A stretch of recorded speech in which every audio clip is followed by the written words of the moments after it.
just the two of us right now, ladies and gentlemen. It's just us. And I'm glad because we get to say goodbye to Jimmy Carter together. Jimmy Carter was one of the sweetest human beings to have ever lived. I swear it's like a tug and pull between him and Henry Winkler. And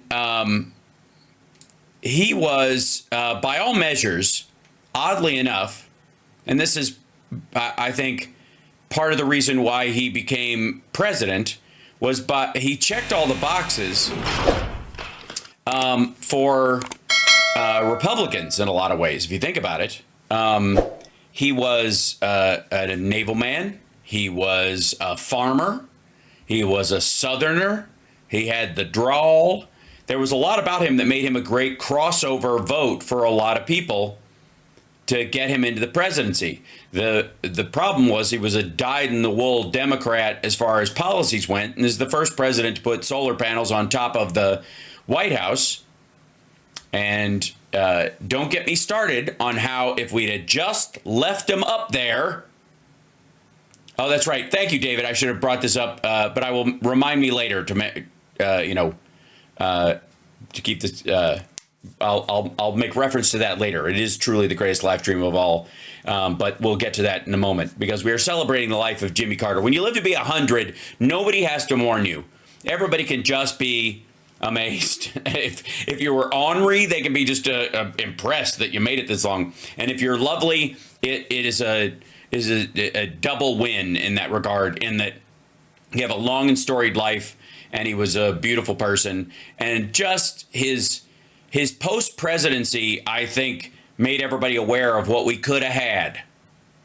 And when Reagan came in and took the solar panels off of the White House, off the top of the White House, as a spite, it was the, I mean, I don't know, maybe there were some other presidents that had a similar, spitefulness to their predecessor, but none that were so obvious and egregious and cosmetic as well as impactful as taking down those solar panels as a screw this kind of an attitude. Interestingly enough, after he had made a deal with the Iranians, Reagan, to get the hostages back, and we entered a phase in America's history where we were sort of moving towards getting out from under OPEC and all that. We recognized the crisis that being under the thumb of oil producing companies was going to cause long term. We were having to be friends with some very unfriendly people. The British dealt with this with the Shah and with Iran and all that stuff. And so, it was all murky and about to get worse. And so in an attempt to look down, sorry, my overhead light is on like an idiot.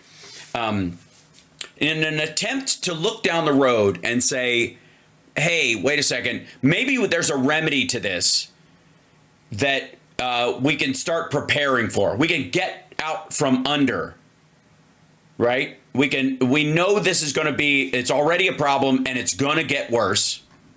And relying on this part of the world for our energy is a mistake. It's a stupid idea.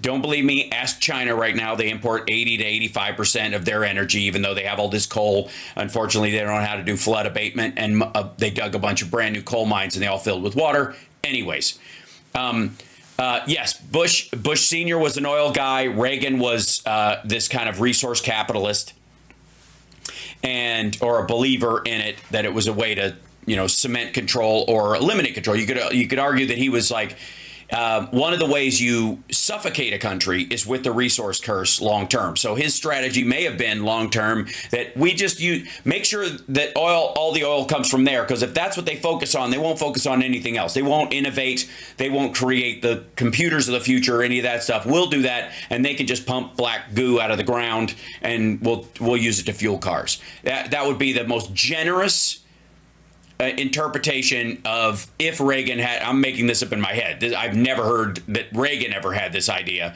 but that's the argument for the other side of this. But the straight ahead argument, and the one that makes the most sense, is, look, we're in this oil addiction cycle, and we got to start making off ramps. we're stuck in this freeway with no offering. We got to start making breakaways. We got to start building up geothermal. We need to build more nuclear plants. We need to whatever. But we also need to look at renewables, things that you never ever have to dig up and refine. The sunlight, water, wind, these things are always happening. And if you can find a way to use things that are always happening without wrecking them, and that would be more tidal stuff, then to make energy, then you owe it to yourself to at least do a, I don't know, maybe 20% of your energy draw, right?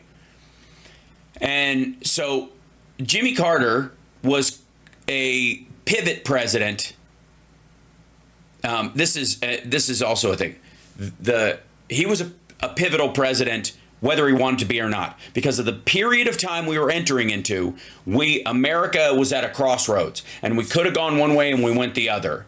And the issue is that there wasn't going to be, the road wasn't going to continue straight ahead the way it was. There was always going to be a choice, and the choice was going to be ugly no matter what it was. And anybody in the middle of the choice circle where the split happens is going to get the blame for all of it. Okay? That's what happened to Carter. And in many ways, it's what happened to Biden. Right? So, and that will prove out, I have no doubt. Right?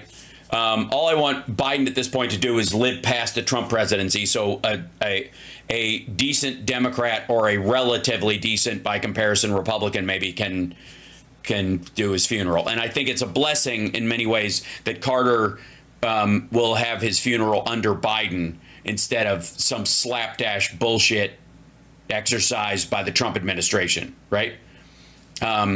They did name an attack submarine after Jimmy Carter. And Trump will get a bilge ship. I have no idea.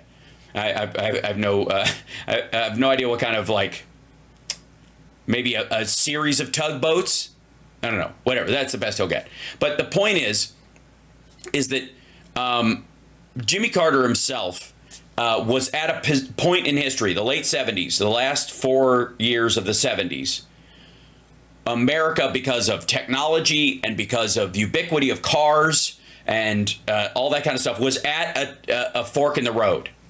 And there was one fork that's really wide and one that's just a variant. And we took the one that required less effort in that regard, and that was Reagan. And Reagan kept things going as best he could in that direction, while at the same time they did oil exploration. It's why he was trying to get Anwar. His idea was that we'll just produce oil here and eventually outpace them, and that the renewables thing is a waste of time. Now, it was 1979, 1980, then into 1982 and 84, 86.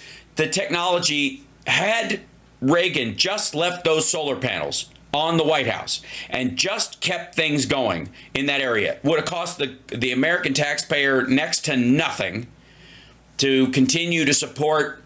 And we did have some stuff, but not anywhere near what Carter would have done. This is,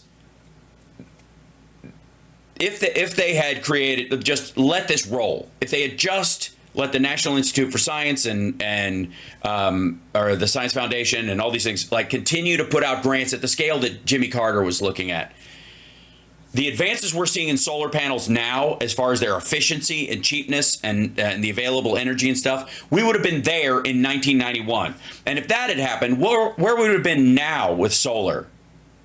If we'd have just stuck with it the way Jimmy Carter was trying to direct the country towards. If you'd have just stuck with it, right? And that is true of all scientific exploration and especially when it's a variance in old pollution forms of energy and industrialization, moving towards cleaner, smarter, more efficient, more ecologically ethical ways of doing it. It's always going to take more work, because the clean and the quick and dirty is always harder than the clean and complete, right? hence the minimum viable product concept. But this was, you were 11 in 1976. I was 6 in 1976. But I think we have probably overlapping memories of this. Now, I mean, there's a myriad of things that Reagan, in many ways, did exactly what he was basically the prototype for Trumpism. In a bunch of different ways. Like, on the one hand, he was an asshole and loved just shutting stuff down because it was linked to his predecessor shutting things down just because they were Democratic plans. And then all of a sudden he caused deflationary pressure on the overall economy and freaked out, and there was a stock market crash, or a huge dip compared to, I guess, 2008. It wasn't that crash, but it was damn close, and for that time was very scary. And in this particular time period, Reagan himself would do the same thing Trump did, which was promise all this shit, do all of his stuff. It didn't work. It caused a lot of problems for the same reason everybody was saying, like, this is going to be a problem. Don't do that. He did it anyways. And then what did he do? And what does he do? He has to, he got Democrats elected because of it. And then he had to go to Democrats for the solution. And the solution looked a lot like the stuff that Jimmy Carter was trying to implement. Now, Jimmy Carter also had better jobs numbers in his first term, in his only term, than Trump did. Even not counting for COVID, not counting for the loss of jobs during COVID, Carter, triples, I think, Trump's jobs numbers, even with the OPEC oil crisis and all that kind of stuff. Now, I don't know. There's a few people in here like, I was -4. I was 4 years old, 13. Yeah. Everybody, how old were you in the chat in 1978, so like midway through the Carter presidency? What do you think? Let's go into let me check in with the chat, by the way, since this is House Sparks Mega Worldwide, the greatest live stream in the history of live streams. Look at that. 12, 17, 15, there you go. 20, -3, 8, 17, 5 years old, 16, went to service in 76. Wow. 17, 10, 13, 22, right on, Norma. 24, yeah, so you guys, some of you folks may have even voted for Carter. That's fantastic. So the -10. So a lot of you may have, maybe what you know about Carter, you learned because of how he was mocked in some cases, or, he was an affable guy, so he was easy to make fun of in some ways. And, but there were a lot of things that happened during his presidency, again, that these were pivotal things that curiously line up with a lot of what happened to Biden, or what seemed to happen to Biden. For example, the Camp David Accords happened, which was the first agreement between Arab and Israeli settlers, Israeli citizens rather. He had Anwar Sadat and Menachem Begin come to the White House. Remember that? And had this first big sit down because tensions were very high, and the drive to do that was caused by a lot of violence. Very similar to the kind of animosity that we're seeing under Biden during that same period of time.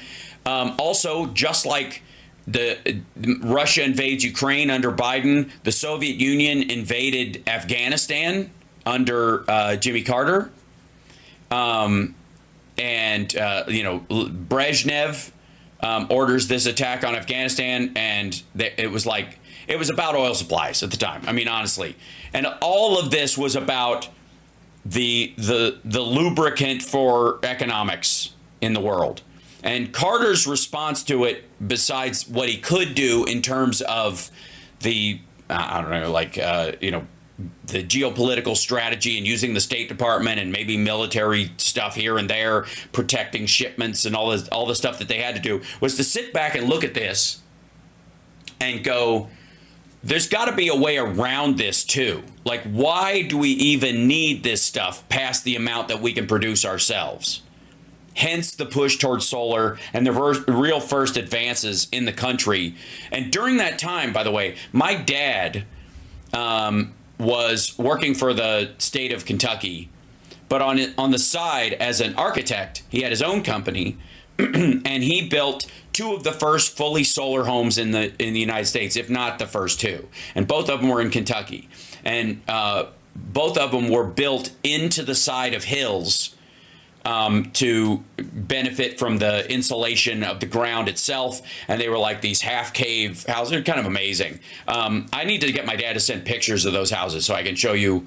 He's got to have some pictures because we were there. And everybody knows that that's where I went, where I played that early AI-ish ELIZA computer program. Let's see if I can show you that. Yeah.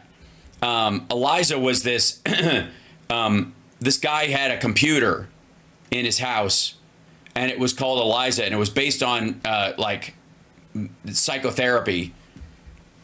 And one second, let me shut this down. It was based on this kind of ask and answer. Let's see if I can bring this up. Yeah. Because I think they actually have it still online. But this is, I mean, let me show you how far this goes back.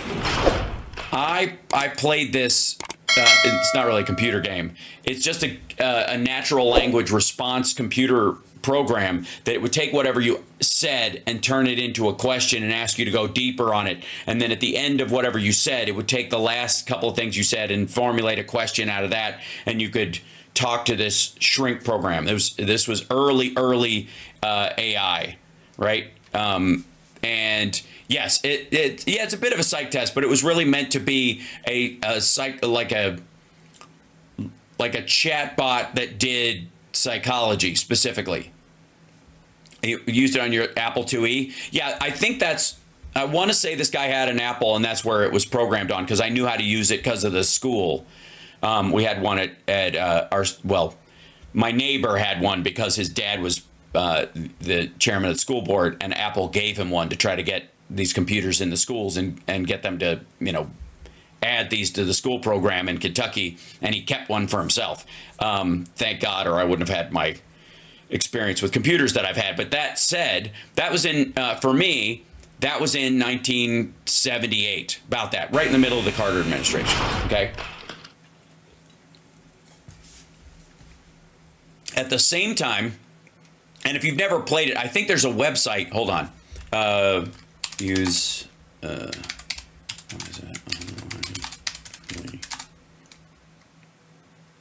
Language program. I think there's. You can still go see it online.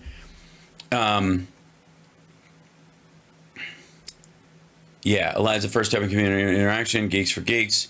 Yeah, it was developed in 1966 by Joseph Weizenbaum. And yeah. I'm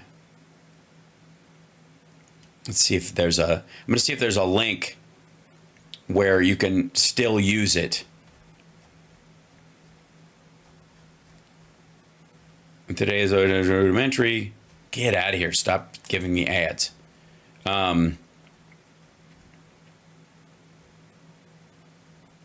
I'll find it. It's going to drive me crazy. Yeah. So, and who has actually? I didn't use a computer until 1986. I probably first used a computer in 1977, something like that. Specifically, let's see. Yeah. Okay. So, it's a. Here you go. Let me copy this. I'm gonna put the link in the chat right now, so you guys can post it in the.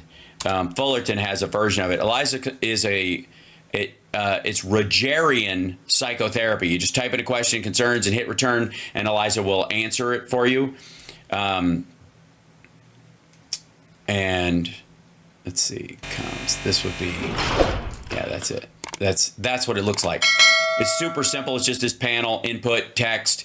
Let's see. Hi, Eliza. I'm Hal. How are you today? What would you like to discuss? Our dear friend Jimmy Carter passed away at the age of 100. Perhaps your love for your friend worries you. Okay, this is an early rudimentary. No. Are you sure? Yes. Are you sure? See, it can't do much with a single. Are you sure? Yes, I am sure. There is nothing worrisome about loving a past friend. Yeah. Do you believe it is normal to be sure? There is nothing worrisome about loving a past friend. So this, see how this will just bump back to what you're saying? Anyways, I played on this for hours when I was a kid at this house that my dad built, that was a solar house built in Kentucky on, as part of programs that Jimmy Carter put in place. I'm not sure that I'm not sure. If you're, I'm sure. It's the one thing I'm sure about. So this, let's just take a road, like a trip down memory lane in the 70s with young little Hal Sparks, and during the Carter administration. And one of the things that stands out, of course, was like the possibility of stagflation in the dollar and oil production and OPEC and them basically ganging up, and that the potential for the United States and then the potential for a European Union was basically born out of the idea that OPEC was going to gang up on the world and hold the leash of all the power and business in the world. And I mean, looking back at the damage that was done simply by not just seeing that was a threat. I mean, look at right now. Look at even during Trump's presidency when Russia and Saudi Arabia were having this pissing fight that drove down gas prices, and everybody thought it was just between the two of them, when in reality they were using the strategy of working together to drive down the price of oil so much that American oil companies that were using their money for natural gas exploration during the early days of fracking, it would help shut that down. That's what they were trying to do. They tried multiple times. And that was to keep us all reliant on them as a source. And Carter was one of the people that saw ahead past that and was like, we have to mitigate our use of energy and clean it up, not just so that we can, wean ourselves off of the, sources of foreign oil that were a threat to our national security, but also out of care for the environment. Man was a peanut farmer. Remember when Republicans, when the word conservation and conservative seemed somehow linked? And now it's just like, of course I want the environment good. I'm a hunter. Like, oh, I see. So we probably should get rid of lead bullets so that, we're not scattering the landslide, like the landscape with lead bullets, so that deer grazing in the area eventually develop lead poisoning, and we have all these kind of myriad health problems eating the meat from. Nah, fuck that. So one of the things that OPEC recognized was that Reagan would be a lot more friendly to them. And so, knowing that the Republican Party was leaning in that direction and would continue the status quo and undo a lot of the conservation efforts that Carter was putting in place and the like, some of which Reagan tried to stop and couldn't, very much like what will happen with Biden and Trump, that OPEC made a strategic choice to attack the United States using economic pressure and the one thing that they had that we didn't, which was oil.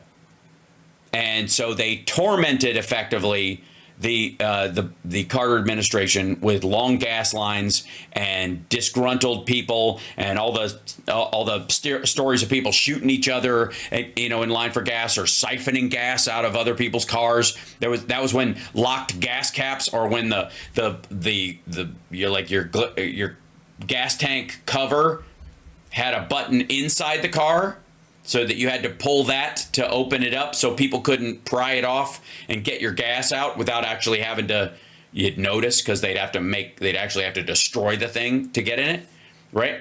And so what did that mean? What happened then? Smash the window, pull the thing, and then you go. So everybody took it one step up, and it didn't quite work for that. But that was where that came from. That came from the 70s. That was a thing where cars, that was an added feature that people wanted on their cars because of that shit. So, the long lines and, dogged his presidency because our enemies in the world wanted it that way. Because there was a recognition after World War II that you don't F with the United States on a military level. And even after Vietnam, because again, Vietnam's a lot like Afghanistan. It wasn't that we couldn't have just won in a war of attrition in that situation. The problem was we were trying to separate a political system that was trying to take over from the people that were there. So you can't just wipe everybody out. A war of attrition is fairly easy. You just bomb the fucking place and you kill everybody. And if you're not willing to do that, or that's not the purpose, then get out. Does that make sense? We left Vietnam not because we couldn't have destroyed the place entirely. Of course we could have, but that wasn't the point in the first place. And it was a terrible, it became a Gordian knot because of it. And in the case of, these other countries, what they recognized was that we were probably not going to go to war in a bunch of these places except on a minor level. Think post 6 Day War, support for Israel, or those kind of things. But we weren't going to go all in. And they knew this. And they knew we certainly wouldn't do it for all this bullshit talk from, Jimmy Dore and TYT and all this stuff that America's an imperialist society. We fucking aren't. If we were, we wouldn't have any of these problems. We'd have a brand new set. We'd have other problems. And we wouldn't be us. We'd be the Russians. But the point is, most of our military bases in the world, the vast majority of them that aren't directly protecting an area like Okinawa or in South Korea or something like that, are protecting shipping lanes. That's what they're largely there for, making sure that piracy is kept down. That's why we're like the policemen of the world. Everybody talks about that. We kind of are. We're more like the traffic cops of the world. Because we're really talking about the roads. So during that, the late 70s, it's kind of new to American, the American voter wasn't sort of aware of the geopolitical ramifications of their car. So weird. It all kind of ties together. Let me see. This is 72. I'm never going to be able to play this on the air, so I'm going to have to, because I'll get a copyright strike. I just know it. But the Osmonds, I'm going to do this Osmond song at the Ultimate Jam Night. I've just decided I have to. And you'll see why if you listen to it. You'll go, what, an Osmond song? What are you talking about? I can probably play 12 seconds of it, and it won't be a problem. But I'll show you something. You'll see why I think I could do it or whatever. But fair use. This is an Osmond song. Okay, it's called Crazy Horses. Listen to the sort of top of this.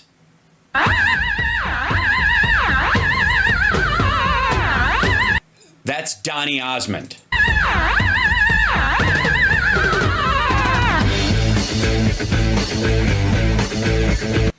You hear that riff? Oh my God.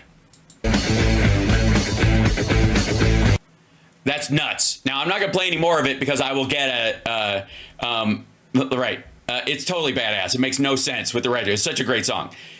Here's the thing. When the Osmonds put this song out in 1972, they played in, it got, I guess, banned in certain countries because they thought Crazy Horses was about heroin, because the ride the white horse and all that kind of stuff. Okay. It's not. You know what the song is about? It's about car pollution. It's about, the Crazy Horses are like the horsepower of a car.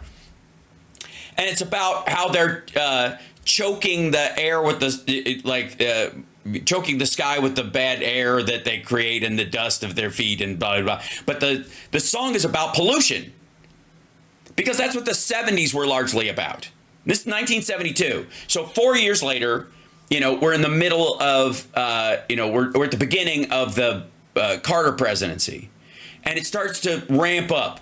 Yes, our Earth Day started in 72. You're absolutely, I think that's right. So there was this movement towards that direction, and it was the American people, and I think people largely of the world, were starting to recognize that this is, it was a, hold on one second, there we go. It was a big deal, and we had to do something about it. And so you could see where, how I'm talking about, like, we've been talking lately about how the trajectory of Trump and Musk butting heads is coming, and neither one of them can avoid it, because it's just on its way. There's this crisscross between what they want, and that includes the H-1B visa stuff, which, by the way, is printing gold. I look forward to the clips this afternoon, because they're going to, like, the MAGA faithful are flipping the F out about what, Trump and the H-1B visas. And we'll get to that when Tara's on, because I want to discuss that a little bit, because there was one thing that hit me about the whole H-1B visa thing that I was just like, oh my God, this is fantastic. So, but in 1976, we're moving towards, people starting to be aware of what pollution is doing, aware of the environmental impact, but not necessarily the geopolitical. Yes, lead and gasoline. Another thing that Jimmy Carter did that saved millions of lives, period.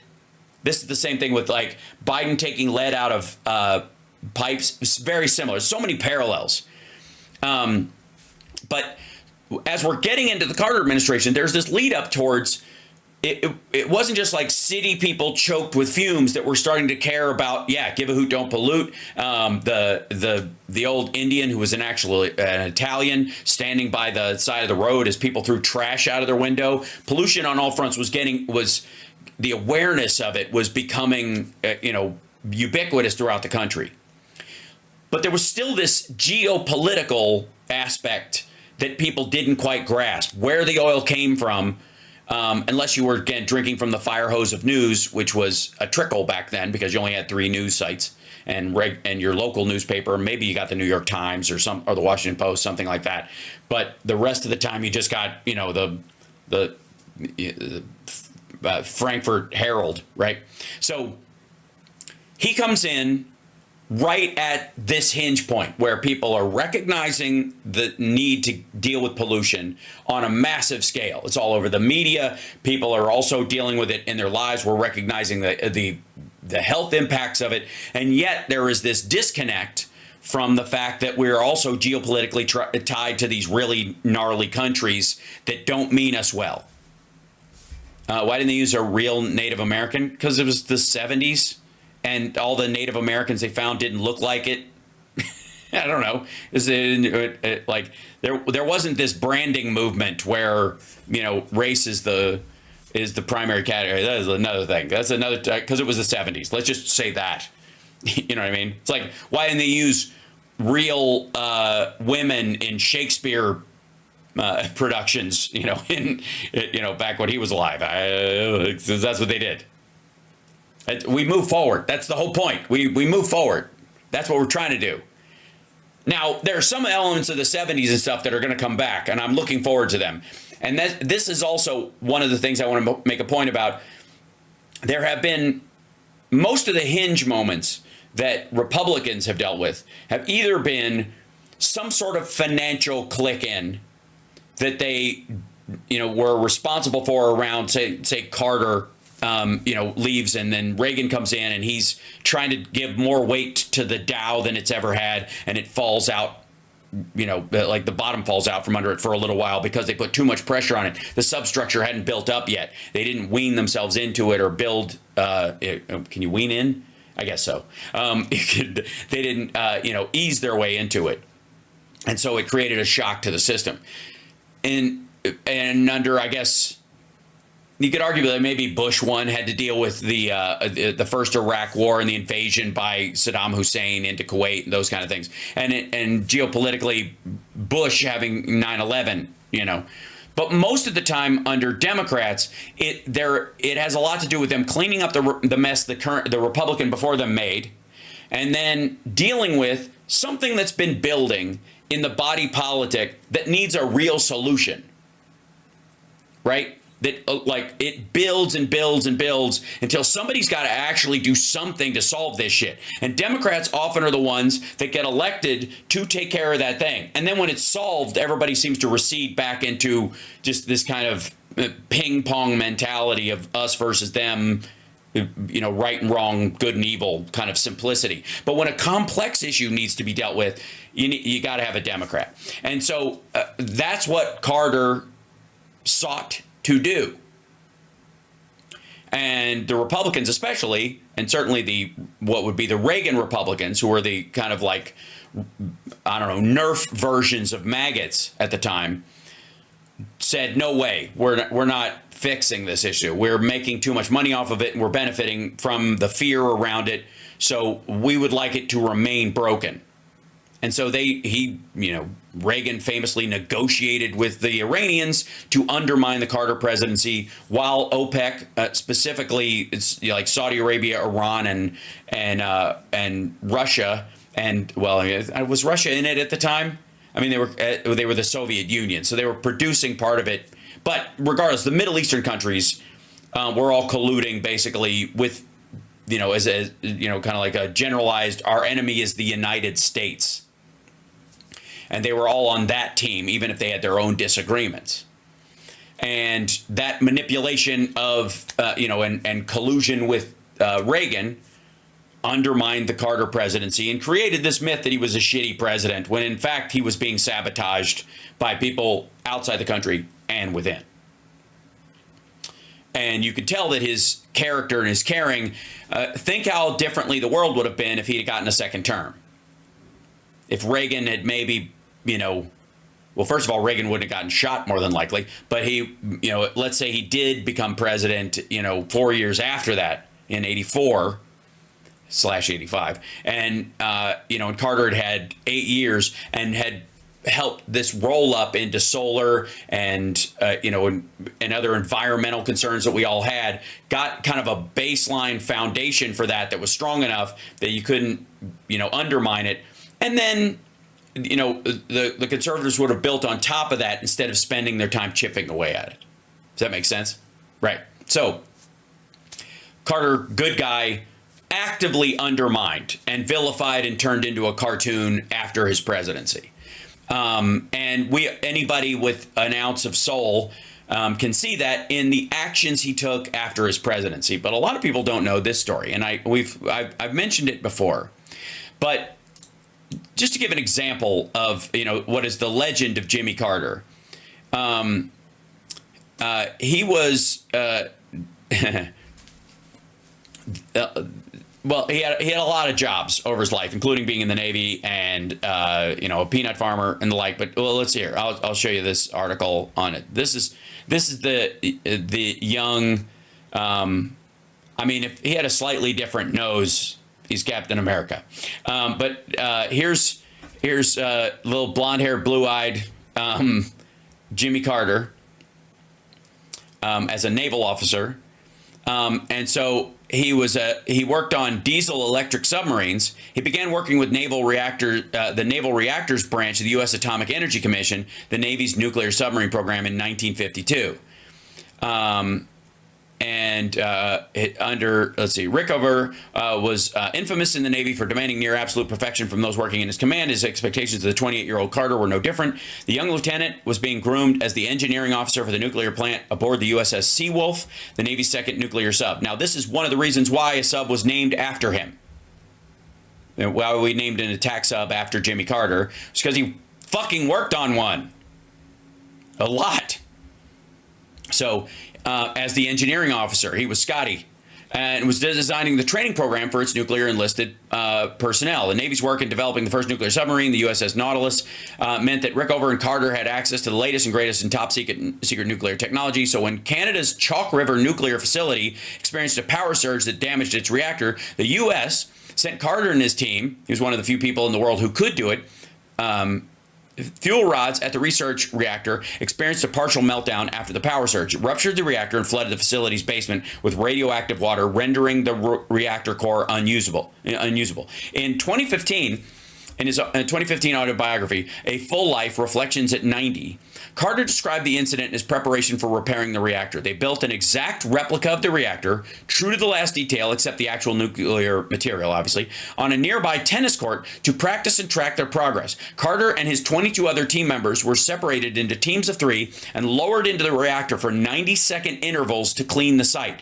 It was estimated that a minute and a half was the maximum time humans could be exposed to the levels of radiation present in the area. It was still too much, especially by today's standards. The future president had radioactive urine for months after the cleanup. Jimmy Carter pissed nuclear waste for months after this. And again, think about what a good dude this is. He ran this program, created this system where they all had a specific job and they had 90 seconds to do it in. And then they would all work in teams of 3 and they would roll them out and you're like 90 seconds out.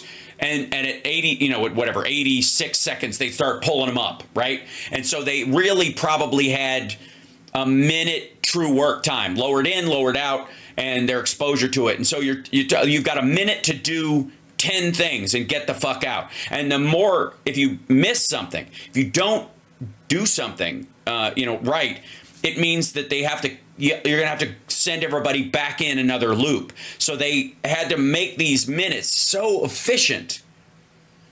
I'm tearing up. It's going to make me cry. Like this, who cries over a nuclear replica on a tennis court? This guy.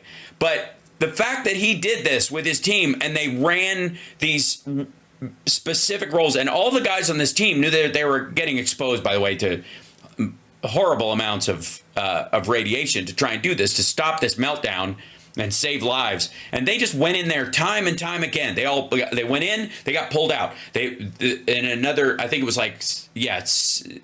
full 8 teams or something like that, went in order, and then they had to go back in, right?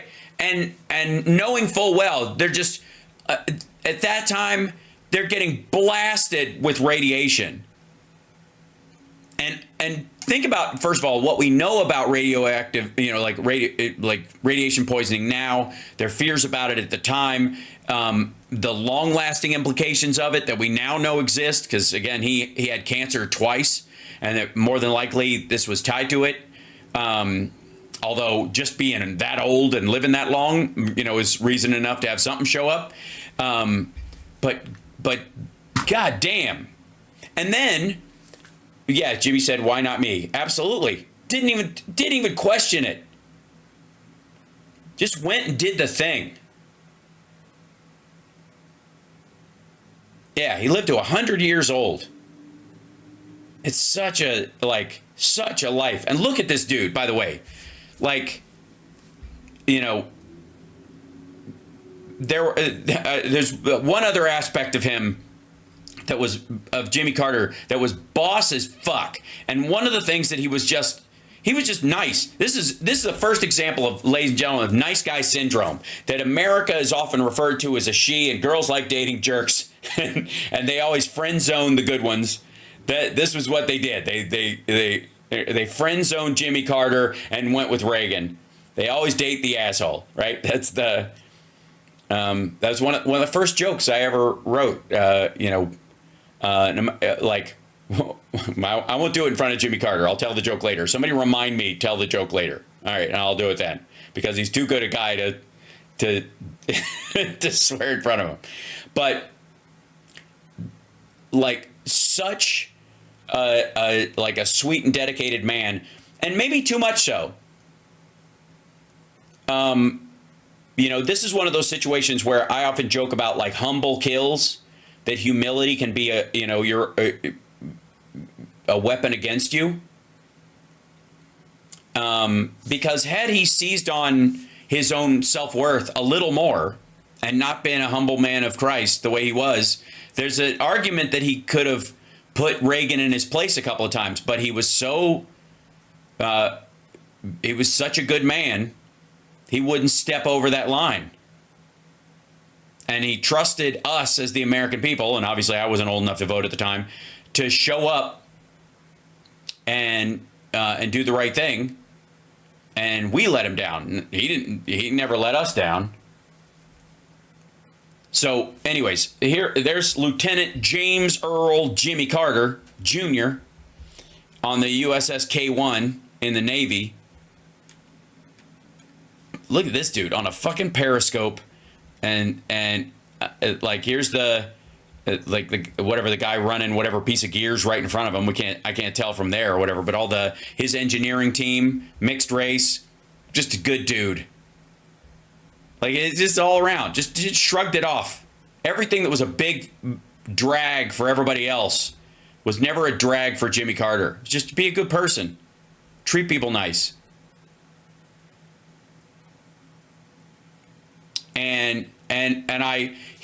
Jimmy Carter is the reason why when our grumpy atheists in the chat, bless their hearts, start dropping bombs about Christianity being awful and all that kind of stuff, all that does is give quarter to the people who use it as a mask for their awfulness and denigrate people with genuine faith like Jimmy Carter who use it to guide their life in a good way. It never hurts the ones who are faking. As a matter of fact, they almost feel like some level of pride in it. But the good ones are the only ones that hurts. Just saying. Deal with it how you will. It's okay. Atheist catching strays today. Nope, not all of them. Just the grumpy ones. Because it comes up around like this is who I think of when I talk about like genuine Christians or genuine Christian belief. Not these mix and match Old Testament assholes that we have running around, who are with the old covenant, but pretending they are with the new covenant. That's another conversation for another time. And we've had it before, but, let me go back to this and then I want to show you, the other thing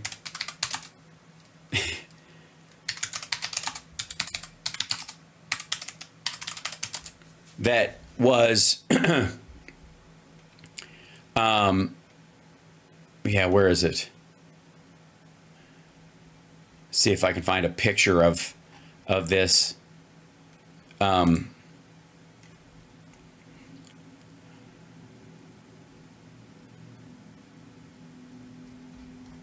Do they have the one? Yeah.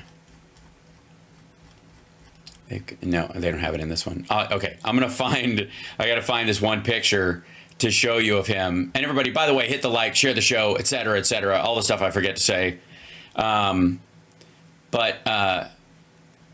So we now know that Willie Nelson smoked pot with Carter's kid in the White House, and nobody minds on our side anyways.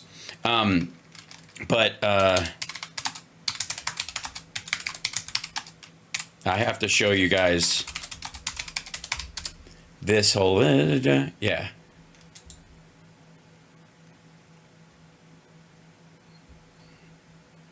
So when he was campaigning in 1976, this is the shirt at one point. And let me tell you something, as a guy who wears concert shirts as a signal to the people I like, when you're like walking around, you're like, I want you guys to know what bands I like. You know, like for example, a shirt like this, for example, King's X, Gretchen Goes to Nebraska, an album that belongs in your in your collection in every format it's available in. And the song Summerland is officially my favorite song in the world. And there's a song on there. Well, we'll get into that at another time. I could go on forever, but this is Gretchen Goes to Nebraska, King's X. Like when I'm wearing a shirt like that, and you have an overshirt or a jacket, you tend to like push it back so people know you can see the whole thing, so they know, you know, that you're not hiding it or whatever. And look how he's got his shirt back. He knows the cameras are there. Jimmy Carter's no dummy. He absolutely framed this out. See that? And that's him, you know, touring around with the Allman Brothers.